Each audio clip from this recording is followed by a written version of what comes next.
President Joe Biden is finished. He is finished in either one of two ways. Either he is finished because he stands down as the Democratic presidential nominee in advance of November's elections, or he is finished because he stands as that nominee and then loses to Donald Trump. Now, the latter, of course, will have shattering consequences for the 248-year-old American Republic, but also for the world, given we are, of course, discussing the world's hegemon, albeit a hegemon that has been in growing crisis for a long time. Let's just listen, shall we, to his latest, well, I'm not sure the word gaffe does it justice. This was, of course, at the NATO summit, where the leaders of the countries who were members of that military alliance had gathered in Washington, D.C. Here's how he introduced Ukrainian President Zelensky, whose country has, of course, been invaded by the Russian Federation, whose president is Vladimir Putin. And now I want to hand it over to the president of Ukraine, who has as much courage as he has determination. Ladies and gentlemen, President Putin. President Putin. We're going to beat President Putin. President Zelensky. I'm so focused on beating Putin, we got to worry about it. Anyway, Mr. President. I'm better. You are a hell of a lot better.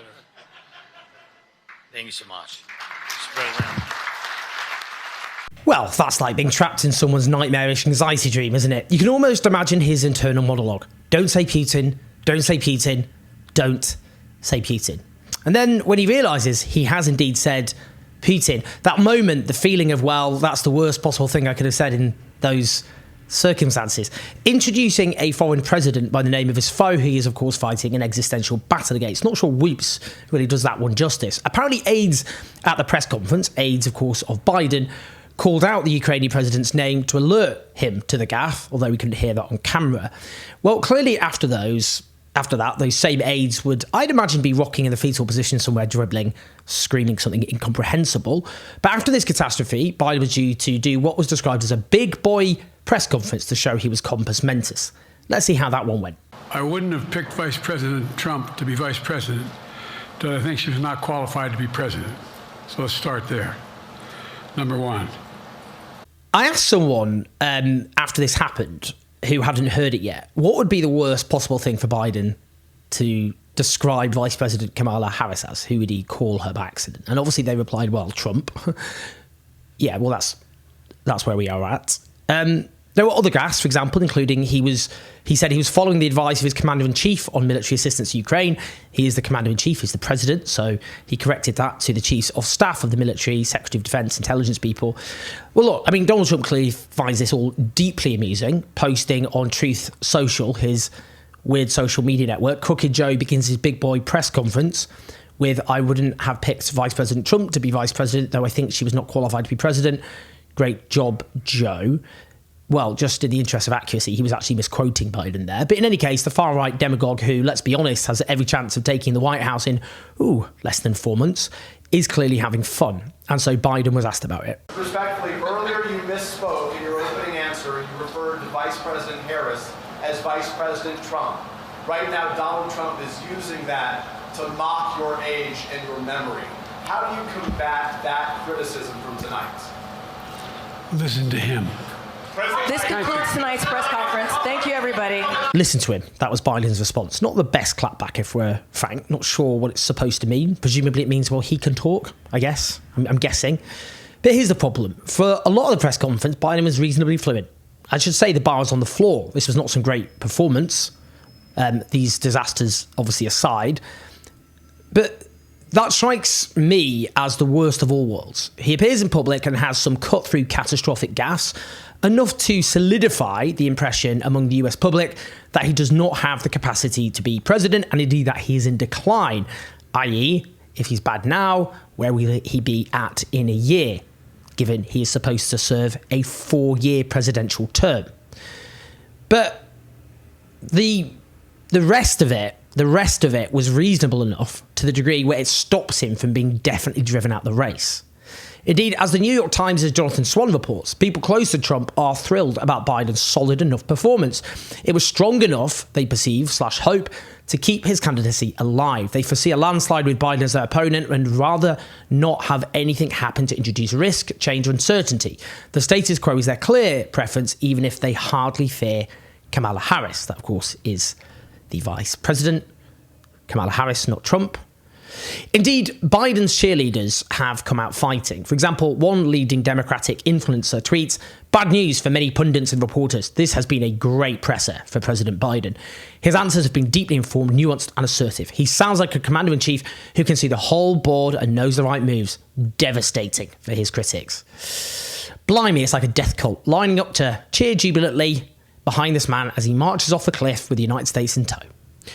What to say about his aides? They must have known for a long time, that his abilities were catastrophically declining. But clearly they're terrified that when Biden goes, they'll have to go too. So they have essentially engaged in a cover-up which will have truly calamitous consequences for the whole world. According to CNN, his aides are stage managing his cabinet meetings. Let's have a read.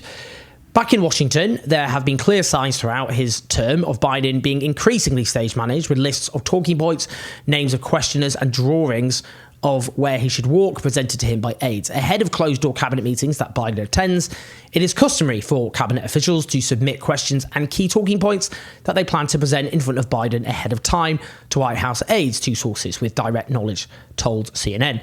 To read on further, the entire display is kind of an act. They would come and say, hey, the president is going to call on you in about 25 minutes and ask this question. What are the bullet points you'll respond with? A second source who echoed this description said that when Biden attends cabinet meetings, they're not freewheeling and pretty well orchestrated. And the meetings themselves are infrequent, with one cabinet secretary telling CNN they are uncertain of Biden's condition because they so rarely see him. In fact, the last full cabinet meeting took place in October, the beginning of October 2023. Sources also said cabinet meetings during the Obama years, which Biden attended as vice president, were not pre-scripted this way. Doesn't sound great, that, does it? They're basically just pushing him out there. Technically, he's the president, but they're the ones just stage managing everything because he is no longer able to fulfill properly the functions of being a president. Now, the response of Biden loyalists is, well, Trump is worse. Have you heard Trump and his streams of conscience? I mean, the question here is Biden going to defeat Trump? It's not. I think we all largely, if you're here, I doubt you're a big fan of Donald Trump, are you? Bear in mind, Trump does not need to win the popular vote in order to win. He needs to win the Electoral College, like he did against Clinton in 2016. Now, the polling at the moment shows that he's the first Democrat to trail in polling in July before a presidential election since 2000. Not great.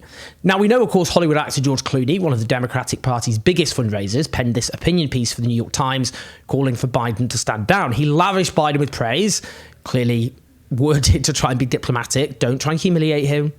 Shout, he's a great guy. I mean, you can see what the strategy is.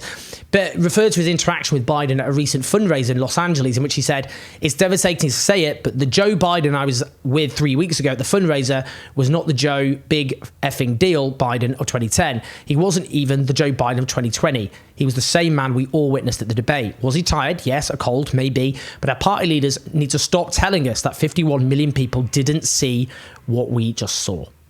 Now, we know Clooney was in touch with former President Obama before he wrote this op-ed, and it has been briefed that Obama didn't encourage or advise him on the op-ed, but didn't dissuade him either. Well, ho-hum is all I have to say to that. It has been suggested that, in actual fact, this op-ed was drafted by former Obama aides. So there's a widespread sense that actually Obama is trying to coordinate efforts to get Biden out of the race. Now, the polling suggests 2/3 of Americans think Biden should step aside. That includes 62% of Democrats and Democrat-leaning independents. And among those who say they will vote for Biden in November, 81% think he's too old for a second term. Just 44% said he should continue. The question, of course, is what comes next. His vice president is Kamala Harris, and there is widespread skepticism she could beat Trump either. But telling what would be the first black female presidential nominee of the two parties to stand aside, many consider that to be a big problem. And the question beyond that is, who else? Who else is there? How could a nominee be agreed on given there is no consensus without a massive potential open fight which destroys the Democrats' chances anyway? The issue here is the Democratic Party establishment have well and truly fucked this one up. Back in 2016, they threw everything at destroying the candidacy of Bernie Sanders when the polling suggested he had a better chance of winning against Trump than Clinton, who they settled on, when the polling very clearly showed how toxic she was considered by many voters. When Trump was nominated by the Republicans, Clinton and the Democratic establishment were jubilant. He was the candidate they wanted to beat, and that complacency, well, you can see what happened there, can't you? In 2020, when Bernie Sanders was once again ahead in the Democratic primaries and Biden's campaign flagging, the other candidates were persuaded to stand down and unify around Biden. And the choice was made, whatever you think of Kamala Harris, that she was the vice presidential candidate, and therefore the person to take over were Biden's, to say, become incapacitated. Now, you might think that the establishment of one of the two main political parties of the world's only hegemon would have a rich pool of talent and focus indeed on developing that, which, you know, given the stakes, is probably quite an important thing to do. Question marks over the future viability of the American Republic if you mess it up. And that's why we need to be clear. This is on them. This is on the Democratic Party establishment. They have done this, and now the consequences will be felt very, very widely indeed. Two things here. Well, firstly, the stakes. Donald Trump is a more vengeful incarnation of his previous self. After losing the 2020 presidential elections, he incited an insurrection in an attempt to overturn the results. Back in 2022, he publicly floated cancelling the American Constitution. He's publicly promised to lock up his political opponents when he becomes president. He has suggested he will be a dictator only on day one.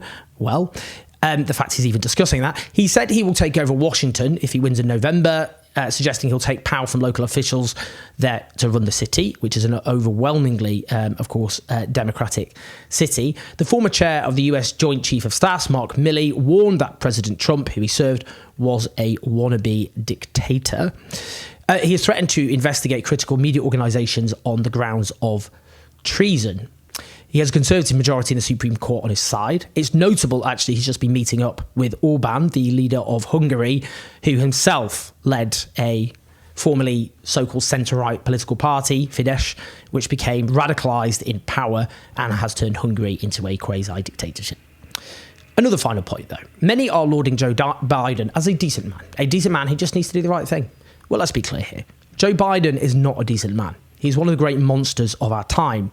He has facilitated genocide. He backed Israel's genocidal onslaught from the start. He's given Israel all the weapons it has needed to butcher tens of thousands of Palestinians and lay Gaza to waste. He has parroted Israel's lies. He has used US diplomatic power to protect Israel. More Americans than not believe Israel is committing genocide. And crucially, a large majority of those intending to vote for Biden believe Israel is committing genocide, meaning US voters are being forced to vote for someone they believe is facilitating genocide in order to stop Trump, a damning indictment of the US political system. But frankly, many younger Americans, Muslim Americans, people of colour, are profoundly angry and disillusioned with Biden over Israel's genocide, and many of them will not vote for him, or they just won't vote at all, whatever they think about his mental faculties. And so we have the prospect of the US succumbing to a right-wing dictatorship and even possible civil war, and it is the Democratic Party establishment who have brought the Republic to this point, and the world with it to the precipice. Please like and subscribe. Leave your comments. We'd love to hear your thoughts. Help keep the show on the road at patreon.com/OJS84. We intend to go to the United States later this year for the presidential elections and film videos there. We'd love to hear your thoughts on what you'd like us to do. So if you join patreon.com/OJS84, then you can help make that happen and give us ideas. Listen to the podcast. I'll speak to you soon.